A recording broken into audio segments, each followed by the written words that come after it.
துலா ராசி அன்பர்கள் அனைவருக்கும் எனது பணிவான வணக்கங்கள். துலா ராசின்றது காலபுருஷ தத்துவத்தில் 7வது வீடு. 7வது வீடுனா கரெக்டாக ஒரு தராசு மாதிரி. அதனால தான் இந்த ராசிக்கு சின்னமே தராசு. இந்த ராசிக்கு அதிபதி சுக்கிரன். இந்த ராசியில் இருக்கக்கூடிய நட்சத்திரங்கள் சித்திரை 3 4, சுவாதி, விசாகம் 1 2 3 பாதங்கள். இதெல்லாம் இந்த ராசியில் இருக்கு. இந்த ராசியில் பார்த்தீங்கன்னா சூரியன் நீசமடைகிறார். நவகிரகங்களுக்கு தலைவர்னு சொல்லக்கூடிய சூரியன் நீசமடைகிறார். இந்த ராசி கரெக்டாக மேஷ ராசி காலபுருஷத்தில் முதல் ராசியில் சூரியன் உச்சம். இது 7வது ராசி 180 டிகிரி இல்லையா? அதனால இதுக்கு ஆப்போசிட்டில் வந்துடுது. அதனால சூரியன் நீசமடைகிறார். இன்னொன்று பார்த்தீங்கன்னா இந்த ராசியில் தான் சனி பகவான் உச்சமடைகிறார். இதுக்கு கரெக்டாக 7 மேஷத்தில் நீசமடைகிறார். ஸோ இந்த ராசிக்கு சனி பகவான் யோகக்காரகனாக இருக்கார். சுக்கிரனுக்கும் அதனால் சூரியனுக்கும் அந்தளவு ஆகும். அதான சுக்கிரனுக்கு சனி பகவானுக்கு நல்லா ஆகும் அப்படின்னு சொல்லுவாங்க. அதனால் பொதுவாக இவங்க ஆனால் அந்த சனி பகவான் இப்போ ப்ரெசன்டேஷனில் சனி பகவான் இந்த ராசிக்கு 6வது வீட்டில் இருக்கார். குரு பகவான் இது வரைக்கும் தனாதிபதி இல்லையா? அவர் தனக்காரகன் இல்லையா? அவர் தனாதிபதியில் தனக்காரகன். அவர் 8வது வீட்டில் இருக்கார். இந்த வீட்டுக்கு 2 தனாதிபதி நீசமாக இருக்கார். அந்த தனாதிபதி நட்சத்திரத்தில் தனக்காரகன் இருக்கார். ஸோ இப்போ ஆக்சுவலாக இவங்களுக்கு நிலம், இடம் இது சம்மந்தமான லாபங்கள்லாம் வந்திருக்கணும். ஆனால் தள்ளி போயிட்டே இருக்கும். அது வராது, கையில் கிடைக்காம மறைஞ்சு போயிட்டே இருக்கும். இதெல்லாம் இவங்களுக்கு நடந்துகிட்டு இருக்கிற காலமாக இருக்குது. இல்லாட்டினா நிலம் எதுலானு போட்டிருப்பாங்க, அது அப்படியே பெண்டிங்காகவே இருக்கும், விற்காது, இல்லை அது ஒன்றுமே பண்ண முடியாது. அது மாதிரி ஃபினான்ஷியலாக ஒரு நெருக்கடியான ஒரு சந்தர்ப்பங்களை கொஞ்சம் காலமாக அனுபவிச்சிருப்பாங்க. இந்த மாதத்துலேருந்து, இந்த மாதம் தான் ஆரம்பம், இந்த ஜூன் மாதத்துலேருந்து அதெல்லாம் கொஞ்சம் கொஞ்சமாக உங்களுக்கு விலக போகிறது. வேலை வாய்ப்புகள், தொழில் ஸ்தானங்கள், இது எல்லாத்துலேயும் வெற்றி கிடைக்கக்கூடிய ஒரு காலமாக இருக்க போகிறது. ஸோ இதில் உங்களுக்கு வேலை எப்படி இருக்கும், பண வரவு எப்படி இருக்கும், குடும்பம் எப்படி இருக்கும், உடல் நலம் எப்படி இருக்கும், உங்களுக்கு என்ன சுவாமி கும்பிட்டா உங்களுக்கு நல்லது, இதெல்லாம் சொல்ல போகிறோம். அதனால் இந்த வீடியோவை ஸ்கிப் பண்ணாமல் கடைசி வரைக்கும் பாருங்கள்.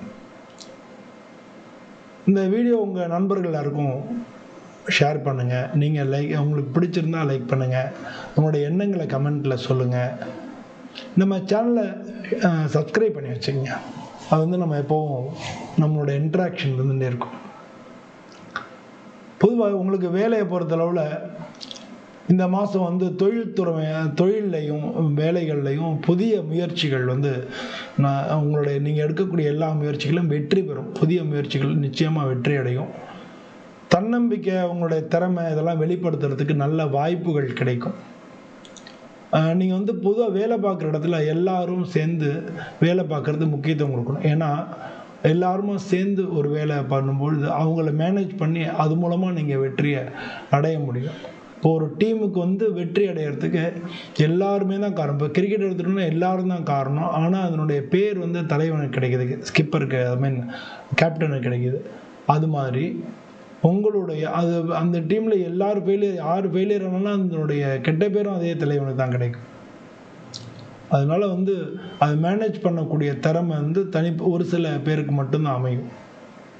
அது இந்த துளாராசிக்காரங்களுக்கு அமையும். அதனால எல்லாரையும் அனுசரித்து நீங்கள் இந்த காலகட்டத்தில் போகிறது ரொம்ப உங்களுக்கு வெற்றியை தேடி கொண்டு கொடுக்கும்.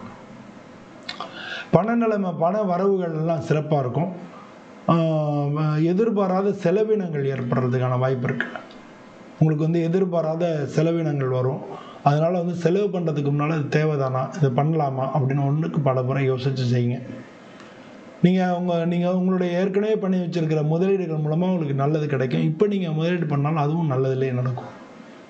சின்ன சின்ன செலவுகளை நீங்கள் கட்டுப்படுத்துறது நல்லது. குடும்ப வாழ்க்கையில் அமைதி இருக்கும். ஏற்கனவே குடும்பத்தில் பிரச்சனையாக இருக்கிறதுக்கெல்லாம் ஒரு தீர்வு கிடைக்கும். இந்த மாதம் அதுக்கெல்லாம் ஒரு தீர்வு, இப்படி பண்ணால் நல்லது, சரி இந்த பிரச்சனைக்கு இது இப்படி பண்ணிக்கலாம் அப்படின்னு ஒரு தீர்வு கிடைக்கக்கூடிய ஒரு காலமாக இருக்குது. குடும்ப உறவுகள் எல்லாமே நல்லபடியாக அமையும். பெரியவர்களுடைய ஆலோசனைகள் உங்களுக்கு நல்ல பயனுள்ளதாக இருக்கும். இப்போ பெரியவங்க வீட்டில் சொல்கிறது, இல்லை அவங்கள்ட்ட யாருன்னு உங்களோட வயசில் பெரியவங்கள்ட்ட போய் நீங்கள் ஆலோசனை பண்ணுறது, இதெல்லாம் உங்களுக்கு பயனுள்ளதாக இருக்கும். அது வாழ்க்கையில் நீங்கள் அப்ளை பண்ணும்பொழுது உங்களுக்கு அதனுடைய வெற்றி கிடைக்கிறதுக்கு பயனுள்ள விஷயங்களாக இருக்கும். உடல் நலத்தை பொறுத்தவரை நல்லதாக இருக்கும். சின்ன சின்ன அலர்ஜிஸ் வரலாம், தலைவலி மைக்ரேன் வரலாம், தலைவலி இருக்கலாம், ஜெரிமான கோளாறு இருக்கலாம், உடம்பு வந்து ரொம்ப டயர்டாக இருக்கலாம். ஸோ இதெல்லாம் வந்து அது மாதிரி வந்து வேலை அதிகமாக இருக்கிறதுனால உடல் சோர்வு வரலாம். வேலை அதிகமாக இருந்தாலே மன அழுத்தம் இருக்கும், அது வந்து உடம்பு சோர்வையும் காமிக்கும். அதனால் வந்து எல்லாம் ஒன்றுக்கு ஒன்று ரிலேட்டட். நீங்கள் வந்து இதெல்லாத்தையும் பார்த்து பண்ணிக்கிறது தான் நல்லது. வெள்ளிக்கிழமை அன்றைக்கி நீங்கள் லக்ஷ்மியை பூஜை பண்ணுறது உங்களுக்கு மிக மிக நல்லது. பொருளாதார ரீதியாக பலவிதமான நன்மைகளை உங்களை தேடி கொண்டு வந்து கொடுக்கும். அதே மாதிரி ஓம் சுக்ராய நமஹ அப்படின்னு சொல்கிறதும் நல்லது. நீங்கள் டெய்லி அது மாதிரி சொல்லும் பொழுது உங்கள்கிட்ட இருக்கக்கூடிய அந்த சக்தியை நீங்கள் வைப்ரேட் பண்ணுவீங்க. நம்ம ஒரே விஷயத்துக்கு சமயங்களில் நம்ம கோவப்படுவோம், சமயங்களில் சாதாரணமாக நம்ம இருப்போம், சமயங்களில் கண்டுக்காமல் போயிடுவோம். ஸோ சத்துவம் ரஜோ தமஸ் அப்படின்னு 3 விதமான குணம் மூலமாக நமக்கு எண்ணங்கள் செயல்பட்டுட்டே இருக்குது. இப்போ உங்கள்கிட்ட உள்ள சக்தி அதிகரிக்கிறது மூலமாக அதெல்லாம் கட்டுப்படுத்த முடியும். எந்த டயத்தில் எப்படி ரியாக்ட் பண்ணணும் அப்படின்றத நீங்களே கட்டுப்படுத்தி பண்ணிக்க முடியும். அது வந்து வெற்றி உங்களுக்கு இன்னும் சுலபமானதாகும். அது மாதிரி தினசரி நீங்கள் தியானம் பண்ணிக்கிறது, யோகா பண்ணுறது, இதெல்லாம் உங்களுக்கு நல்ல பலனை கொடுக்கும். மொத்தம் அந்த மாதம் அப்படின்னு பார்த்தோம்னா சவால்களும் இருக்கும், அது வெற்றி கொண்டு சாதனைகளும் இருக்கும். ரெண்டுமே இருக்கக்கூடிய ஒரு மாதமாக இருக்கும். பொதுவாக அந்த மாதத்தில் கவனமாக செயல்படணும், பொறுமையாக நிதானமாக இருங்க, பொறுமையாக செயல்பட ரொம்ப முக்கியம். அப்படி செயல்பட்டீங்கன்னா நிச்சயமாக இந்த மாதம் வந்து உங்களுக்கு ஒரு வெற்றிகரமான மாதமாக இருக்கும். இந்த பதிவு வந்து பிடிச்சிருந்தா லைக் பண்ணுங்கள், ஷேர் பண்ணுங்கள்.